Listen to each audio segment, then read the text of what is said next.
Ladies and gentlemen, we did it. Wes Huff was finally on Joe Rogan. It was really good. It was really good. I think that expectations were met. In some ways, they were exceeded. I think that there's things that could have been done better. There's things that could have been done worse. I just think it was a good interview. It was a really good interview. I think he hit a lot of the points that he needed to hit and said a lot of things that he needed to say. We got what we wanted in the Christian community, which was somebody who actually knows their stuff. That's what I've been saying, is that someone who knows their crap needs to be on there representing the Christians. I mean, even at one point in the interview, you have Joe saying, I know lots of Christians who can quote some Bible verses and stuff like that, but I really respect people who have gone into the details. And while I don't think that every Christian needs to be a theologian, it's important in the context such as this that we finally get somebody who does maybe have that disposition, and we have a Christian who really believes it and really knows what he's talking about, and is also not super like liberal and flimsy on the details. Like, he believes the situation, and so he was not afraid to get into the details where necessary. I felt that throughout the conversation he did a good job of just kind of like steering it, or almost not steering it, really, was what he especially did well, was letting Joe kind of ask questions and kind of filling in blanks with information and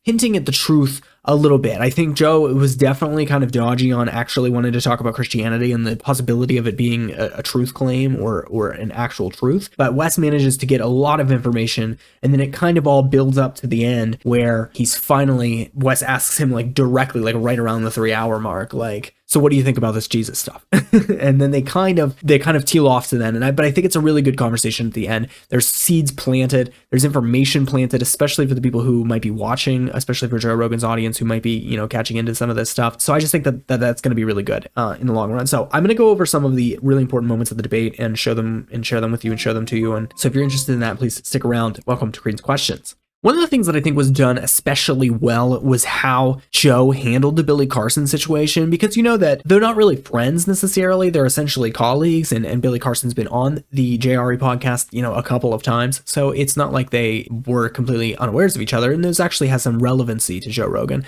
And Joe, I feel like, does a good job of kind of dissecting the fact that he was in the situation and how he handled it and what he thought of Billy doing what he did. And then didn't get into super nitty gritty details, but they talked about like Mark, the podcast host, and how it affected him and some of the things like that. I think the best part of this is kind of going back to what I said in my original video talking about the situation originally between just Wes and Billy, which is about the fact that like Billy Carson just kind of demonstrating that he's not actually an expert on stuff. He doesn't have an expert knowledge. And Joe is actually the one that says that himself. It's very unfortunate when people get caught with their pants down. And I'm not an expert in many things, but the things that I am an expert on, you could wake me up at 4 o'clock in the morning and ask me about those things. And I go, oh yeah, no, yeah, this is what it is. Yeah. I know, like martial arts or comedy, I could give you an expert version of reality.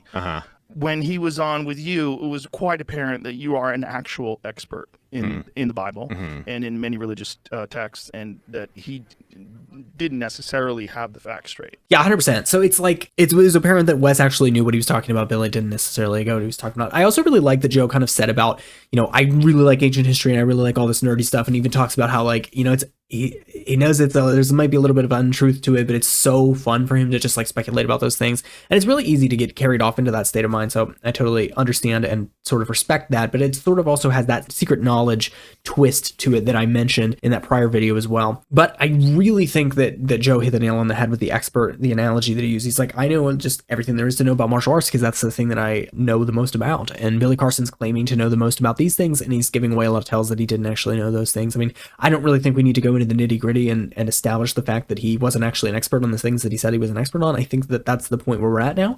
And so that's not something that warrants, being talked about, but at the very least, we know that's the case, and that's a good thing. And it preludes into the next thing that Joe says, which is that, Wes actually is an expert, and he was put on to Wes Huff because of this whole situation, and he was able to learn a lot of interesting things about Wes's use of textual criticism. Joe says in the podcast that he watched hours of Wes's material. So I think that that's a really interesting, and I hope that that is, a more seed planting and kind of that he gleans some interesting things from that. The fact that somebody who is such an expert would kind of make these determinations. And that really gets into the topic of this video, which is like the reliability of the Bible. The reliability of scripture is the thing that that gets hit on the most. What Wes Huff needed to prove was that there's more reliability to the Bible than what everybody else has essentially told Joe Rogan, or what the world believes, where they're like, oh, you just believe this silly book. And Wes gets really specifically into that topic of conversation himself. Like, this is not just a silly book, and I had to make sure of that myself. One of the best examples he gives of this is when we're talking about that manuscript evidence, and everybody's always talking about how, oh, you have all these manuscripts and they're so horribly copied, and it's just the telephone game all the way down the wire, and that's just so untrue. And there's so many examples of this just massive amount of manuscript attestation that we have for the Bible, and that's something that Wes specifically is an expert on. And so they end up talking about the greater Isaiah scroll that was discovered in the Dead Sea Scrolls collection and how it compares to the text of the Isaiah scroll and the Masoretic text. And I think this is one of the most blockbuster moments in the interview for Joe. I think it's one of the biggest things to him that he is actually just baffled by, the fact that the text remained consistent 1,000 years apart. So when you say the book of Isaiah is intact, how similar is it to the book of Isaiah that's in the Bible? So that one is fascinating. So this isn't true for all of the Dead Sea Scrolls, but when we discovered the Great Isaiah Scroll, previous to that, the earliest copy of Isaiah that we had was in the Masoretic text, which is in the Middle Ages. Whoa. Yeah, so it was literally 1,000 years. We literally pushed back our understanding of Isaiah 1,000 years. And the thing that really shocked scholars, like I said, this isn't true for all of the Dead Sea Scrolls, but one of the things that shocked them about Isaiah was that it was word for word identical to the Masoretic text. Word for word. Word for word. Wow. Yeah. I hope that sunk in. Like, I just hope that sunk in, because it's so valuable. It's so important. That's just a fragment. I mean, that's just one book, and that's the Old Testament. The attestation that we have to the reliability of the New Testament manuscripts, which is really Wes's field of expertise, is just so much more altogether. I think there could be an entire another conversation about how well attested the New Testament manuscripts are and how confident we can be that they are accurately translated. Save for like 2 or 3 chapters that everybody knows about, there is just this super well carried down tradition of these texts, and the reliability of them is not some, hippy dippy thing to believe in. And the attestation is just so much better than any other ancient text whatsoever. And I really think that that's an important takeaway. And I hope that Joe took that away, if nothing else. And then I think another point that Joe makes that is super good, because it's very interesting, and it's a really interesting, kind of glean into his mindset, because he has sort of this enlightenment idea of being able to just like investigate everything, which is super important and a good thing, I think, in its essence, but it's also been corrupted in many ways. And that's a totally different conversation altogether that I'd like to talk about. But because he is this investigative person, he says that he's fascinated by how people can believe things absolutely to be true. And they end up talking about cult leaders and how he thinks that's very interesting, that these people hold to an ideal. Absolutely. And he talks about watching Islamic preachers and things like that, and listening to these people talk about things that they hold fundamentally to be true. And then Wes says something really striking that I don't think Joe notices. I love them because there's something about people like absolutely believing things that's so appealing to me. I don't know why that is. Like, I like watching Islamic scholars speak, with like full confidence that their version of truth is truth. I'm just interested in that mindset. I think it's a very deeply cut groove in the human psyche that people can fall into. And when there's a cult, it's like, God, it's so obvious. Like, there's the guy. That documentary is so fascinating because you can see this guy who is a gay porn star and a hypnotist take a bunch of really lost people and send them down this crazy road, and then eventually it all falls apart. And you know what's interesting about that is I have less of a problem with the objective truth claims and more of a problem with them saying, but don't look into it. Like, don't test it. Like, what I say goes, and you're not allowed to explore it. Like, talking about the Mormon Church, they recently did this thing where they're like, you don't need to go on the internet, and you don't need to. And it's don't like, watch guys, the Book of Mormon. Yeah, guys, I don't think you realize what you're sounding like when you come across in that way. This is so good. I think that what Wes says is so perfect. It's really striking, and I wish that they would have gotten into it more, because I think it's such an interesting conversation for Joe to have, is this idea that he has of like, that you hold something to be absolutely true. And the issue that Wes says is not that they hold something to be absolutely true, because I do, and every other Christian does, because John 14:6, Jesus says, I am the way, the truth, and the light, and there no one comes to the Father except through me. It's an absolute truth. There is no other way but this one, and we believe that this is the only true thing. When you believe that, you have to believe that. But then what Wes says is important. You have to be able to look into it. You have to be able to say, and it will stand up to scrutiny. It will stand up to scrutiny that I believe that this is the one true thing. So I'm not just believing it on a whim, and I'm not just believing it on, it's not silliness, it's not irrationality. It's actually incredibly rational and reasonable, and you'll find that if you look into it and you research it, and that's what he's really pressing him on here. This kind of leads them into a conversation about cults and comparing them with religion, and Joe makes another really interesting point here because they end up talking about the Mormon church off of the end of the last clip that we talked about. And they get into this conversation about the difference between cults and religions. And Joe makes this really funny joke, which I think it's worth kind of expositing on.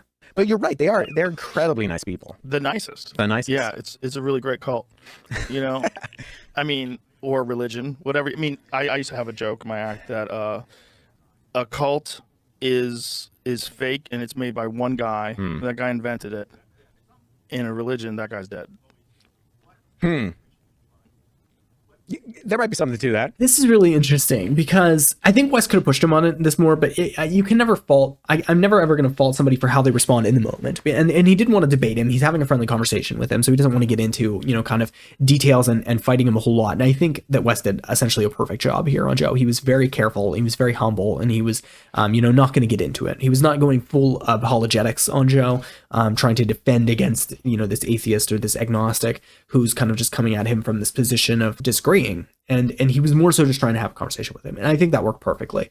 But just to rebut Joe's statement, because it's sort of important to me, this idea that, religions are just cult leaders who died. I think that that's patently false. And there's very specific circumstances surrounding the start of religions, and they don't just become a religion just because the person, died. I mean, so you see this in Mormonism, which is where, Mormonism is founded while he's alive, and then it continues after he dies.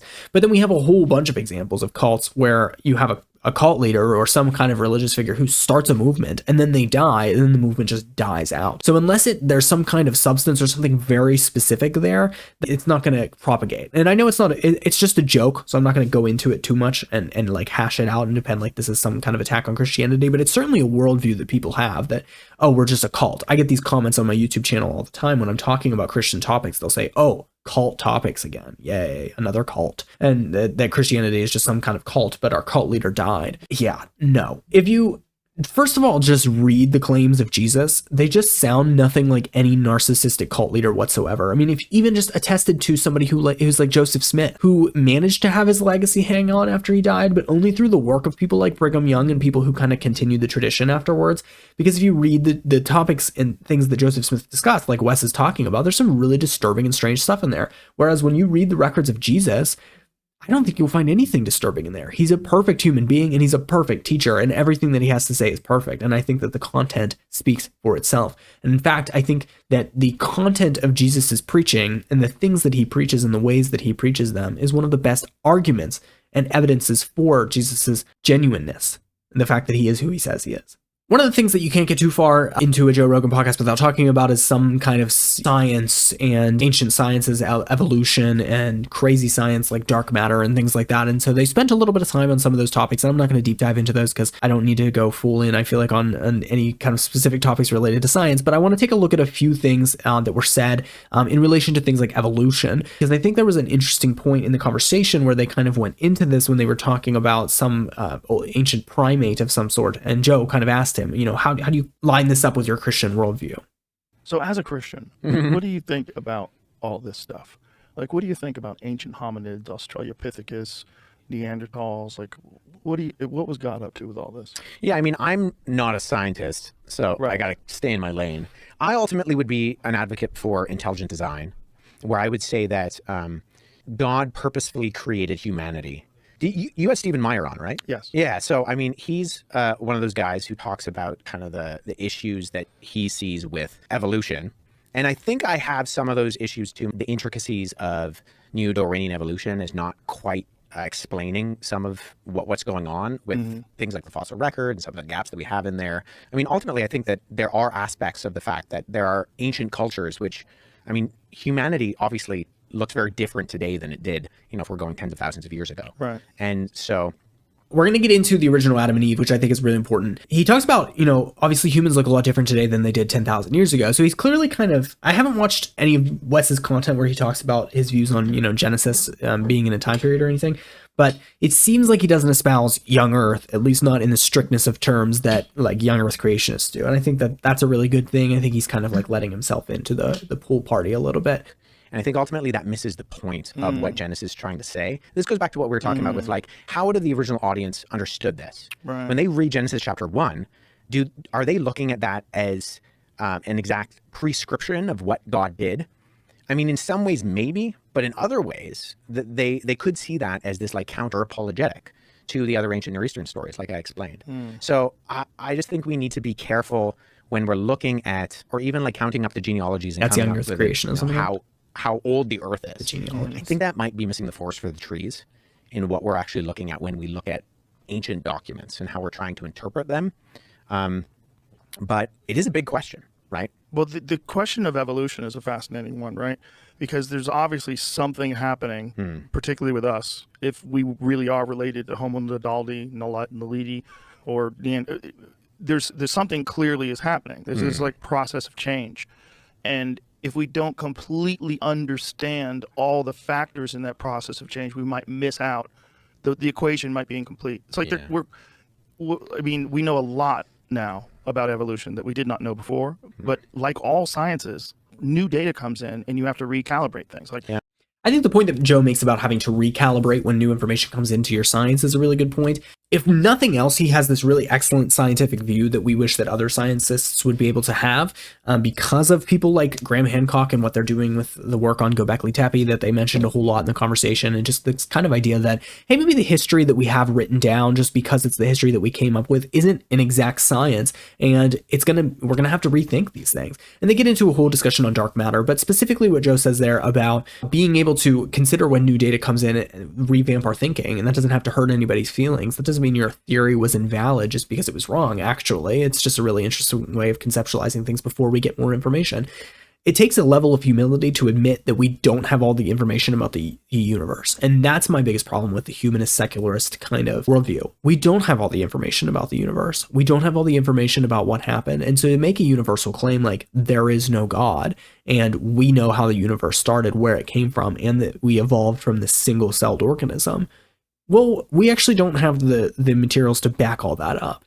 Now, there's some things that we can say seem pretty likely, but to say that we know for 100% truth how things happen, that's a total fallacy. And I think that that's one of the most important takeaways from the conversation as well. The next part is especially entertaining, which is when Wes brings in his gifts. And I think this is so good. This is such good seed planting because he brings something that Joe, I think, is going to think is really cool, which are these ancient manuscripts and these specifically these fragments of papyri. This is really, really good seed planting. He's giving Joe a piece of the Bible that talks about Jesus in this kind of ancient form. And this is something that hopefully Joe is going to keep with him and have around the show, for people to ask about or whatnot and to look at and just occasionally think about. And I just think that it's just so awesome. And one of my favorite moments of the interview so far. It's just really cool that Wes would do this and have the forethought to make something like this and bring it as a gift. It's just really, really cool. yeah, Or actually, good segue. that's the best one, right? So I made something for you. Ooh. So I make papyri facsimiles. Oh, my description is a little bit wonky here. Yeah, fix that. So you were talking about like what is our oldest manuscript evidence? So this guy is P52, John Ryland's 457. So that's a genuine Egyptian papyri that I made. I cut it out for you, and then I transcribed the text on that manuscript. So when we're talking about what is potentially our oldest evidence for the New Testament, this manuscript that most likely comes from Oxyrhynchus, Egypt, is the one that usually is universally accepted as our oldest one. And that contains John 18, where Jesus is on trial before Pilate. And yeah, so that's the one. It's in the John Rylands Library in Manchester, England. So this is a copy of that exactly? This is exactly what it looks like? Yeah, so I cut that out on the papyri with a scalpel, and then I transcribed the text on. Oh, you did a great job, dude. And this is, you nerded out. I know, I'm for real nerded listen, out. This is a real nerding out of. So that's actually, yeah, so that's someone else's facsimile, which is not as good as the one I made. It's not as good. Yours is better. And where Jesus is on trial before Pilate, and Jesus says, everyone who follows the truth, who is following the truth, follows me. And on the back has the words of Pilate saying, what is truth?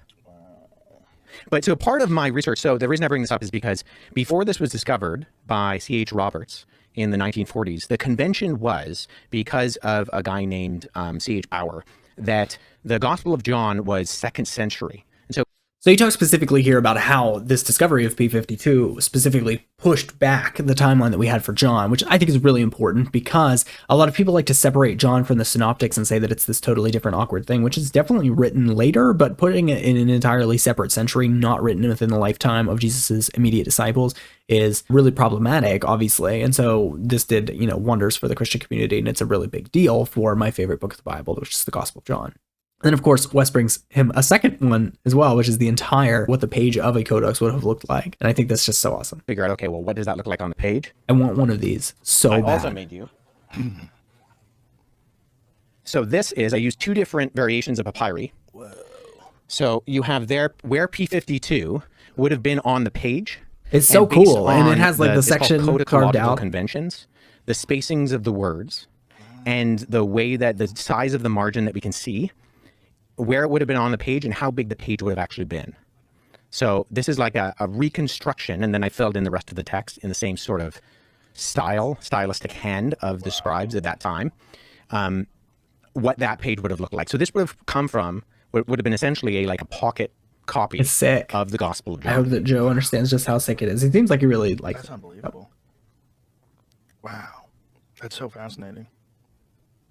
So this is the kind of work that I do in terms of trying to figure out, okay, you have these fragments. How big would this codex actually been? How big would have the document been? And then you compare and you contrast them to, say, non-Christian literature. The next part that's really important is where they actually sort of get into some of the ideas of the concepts of Christianity. So kind of Wes has backed up this stuff and given us kind of this idea that we have, okay, some manuscript attestation. We have a little bit of evidence for the Bible and the things that go on in it. And then he gets into some specific details. And one of the first important details that I think is really prominent is that he talks about the disciples believing in the resurrection of Christ and kind of where they get this idea from. And you go from a bunch of scared guys who, because Jesus wasn't the only messianic figure who arose and claimed to be the Messiah. Right. There were a number of individuals both prior to and. This goes back to the thing that we said about cult leaders as well. There was a whole bunch of messianic movements all the time, actually, in Jewish culture, and they don't stick around, especially not the way that Christianity did. After Jesus, but they die and the movement dies with them. Do you think it's possible that he didn't die? And do you think it's possible that they thought he was dead? Yeah, I mean, we know a lot about Roman crucifixion, and we know that, and we know that they did their job well. Yeah. And so, in fact, if you look at, say, very skeptical biblical scholars, like non-believing, atheist, agnostic Christian scholars, they will say if we can know anything about Jesus, they'll cast it down on a lot of the things that we read about in the Gospels in terms of the actual historical Jesus of Nazareth. They'll say one thing we can be sure of is that he died by crucifixion under Pontius Pilate, because we have not just multiple attested documents that we refer to as the New Testament, but Roman and Greek and Jewish writers refer to that claim afterwards and talk about the fact that you have this guy, and it's mocked within earliest Christianity. They talk about the 3 days a little bit, but then Joe specifically asks about witnesses, which is super duper important. And how many different people have some sort of a recollection or a writing or something that's attributed to them of being witness to his resurrection? Well, you have Peter, Paul, Jude, James, and Matthew, Mark, and Luke. The thing with Matthew, Mark, and Luke is that Matthew and John are attributed to direct disciples of Jesus. Luke and Mark are not. So they are not eyewitnesses within the Jesus community. In fact, Luke prefaces his gospel by saying that. He ends up talking a lot about the historiography of Luke, which I also think is really important because Luke is an excellent historian. But just, those specific examples, you don't always hear that. People being willing to say oh, actually, no, all these people kind of attested to the resurrection of Christ and were immediate followers of his or spoke to immediate eyewitnesses of his. And so we actually have a lot of attestation to the fact that he rose from the dead, which is very important. Like he said, almost any historian is going to admit to the fact that there was a historical Jesus and he was crucified, which on its own is very interesting. But the amount of evidence we have based on these testimonies that people saw Jesus risen from the dead, specifically even the 400 people that they talk about in the conversation that are mentioned by Paul, that's a big deal. I don't think a lot of non-Christians are aware of that. And that's, again, a really good information to be shared with Joe here. I think that's something super interesting. I'm going to end on this kind of monologue from Joe, which is something that he gives towards the end of the conversation on kind of just the idea of this. And it's sort of like right before Wes asks him, like, what do you think of this whole Jesus thing? And he kind of goes into talking about it a little bit. I just think this perspective is maybe the most important thing that Joe Rogan had to say in this conversation. And I hope that it opens the minds of his listeners or anybody who hears this conversation whatsoever on just how, important this is. Maybe there's a universal truth, maybe there's more than we know. And I think that there's really nothing better to say than this. That love connection, whatever love is, whatever good is, it's a very real thing. And it seems to not exist, certainly not in the volume in other animals that exists in us. There's obviously nurturing in other animals. They nurture their loved ones, but their perception of life and death and all of it is very different than ours. So it leads me to why? Why is our version of life so much more rich and complicated than any other being that exists? And why do we have this insatiable desire to learn and know more? Yeah. What is it? Why does this, however many 3 pounds of gray matter in my brain, why is that able to plummet the intricacies of the universe? Right. Like, and I think that's ultimately the questions that we should be asking in terms of, you matter more than you are matter. There's something going on. There's something going on with all of us. Yeah. We kind of know it and we don't know it. But it's just, you can't measure it and you can't put it on a scale. And so people don't like that. Yeah. They don't like that. It makes them feel dumb to believe in that. It makes them feel dumb to even speculate, to even just say, what do you think happens when you die? Like even that conversation is like, people don't like that. Nothing. It goes dark and that's it. It's over. That's it. You die. Like, how the fuck do you know? Have you died? Like, you don't know. In all of this, what do you think of Jesus? Like in terms of your own, like, journeying and trying to find answers to ultimate questions. What do you think of the historical person of Jesus? Well, it certainly seems like there's a lot of people that believe that there was this very exceptional human being that existed. So the question is, what does that mean? Does it mean he was the Son of God? Does it mean he was just some completely unique human being that had this vision of humanity and this way of educating people and spreading this ideology that would ultimately change the way human beings interact with each other forever? So what is he the Son of God? Well, are we all? That's another question, right? Do we all have that inside of us? Do we all have that ability to change everything around us inside of us? Do we all have that unique connection to the divine? And is he a representation of the best version of that? Or was he an actual person that was the Son of God? And is it important? Yeah. I don't know.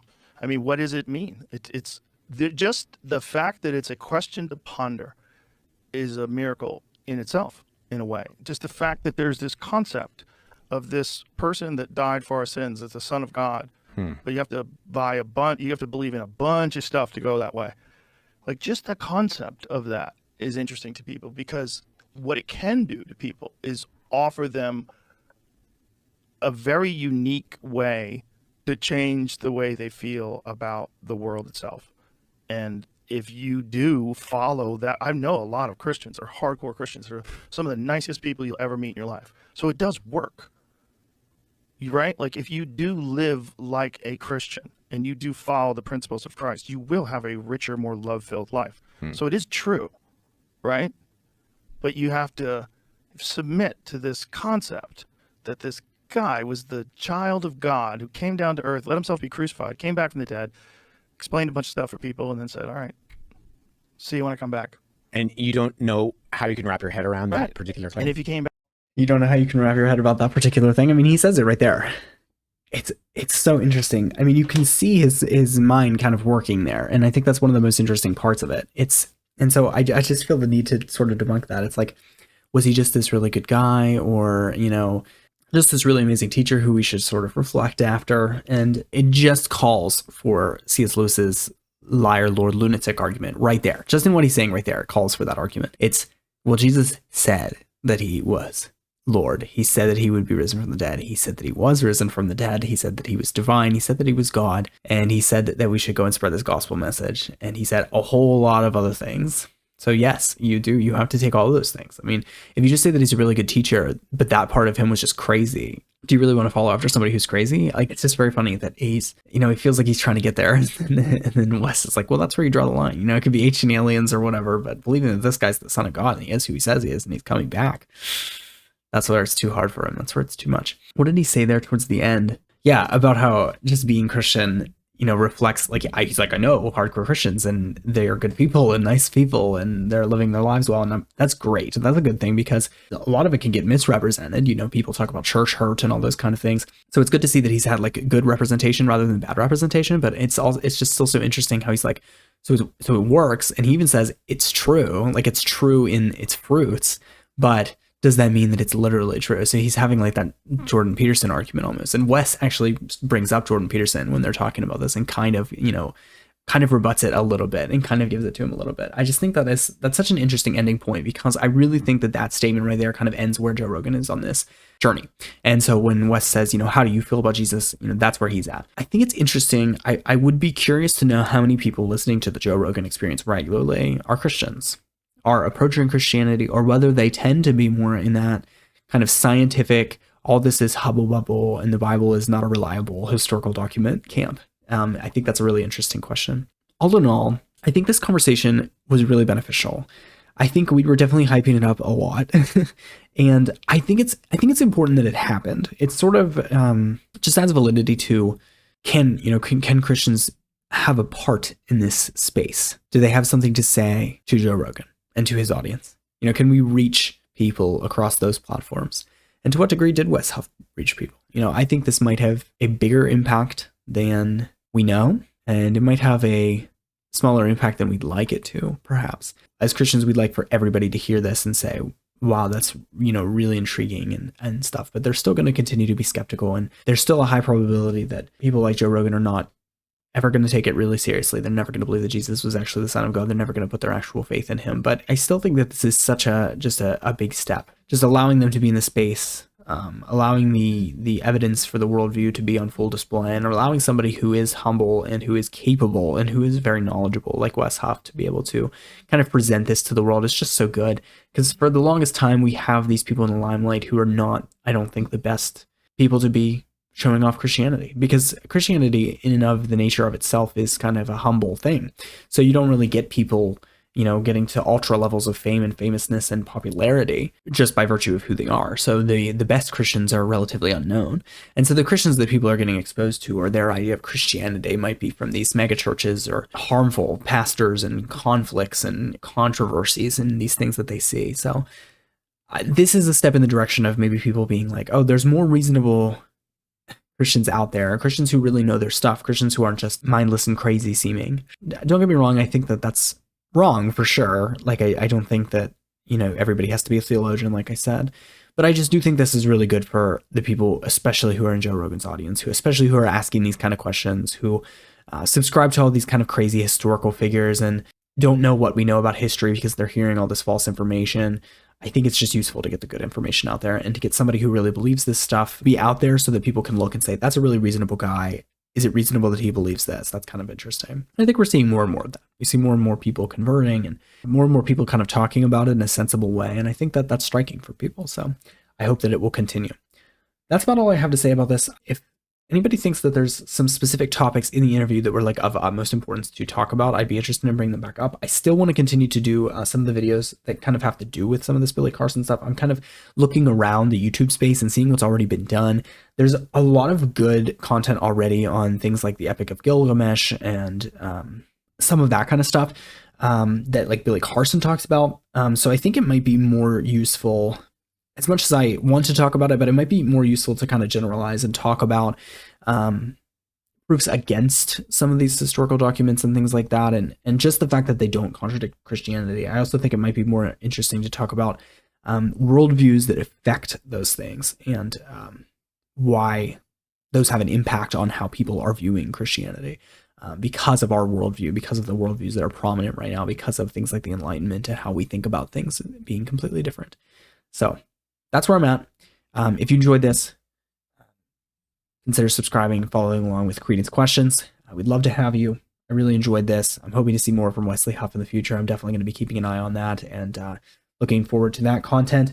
It looks like we're getting ready to fire back up in The Chosen, so I definitely want to make some content about The Chosen, and I also have some content coming related to my gaming stuff, which is kind of the space that we've landed ourselves in, as like apologetics with a little bit of entertainment in there, which is kind of exactly where I want to be. So I hope to continue, have some interesting stuff coming up, some interesting conversations coming up that I'm excited about, and some videos that I really want to get put together soon. So if you haven't, thank you for watching. This has been Creed's Questions.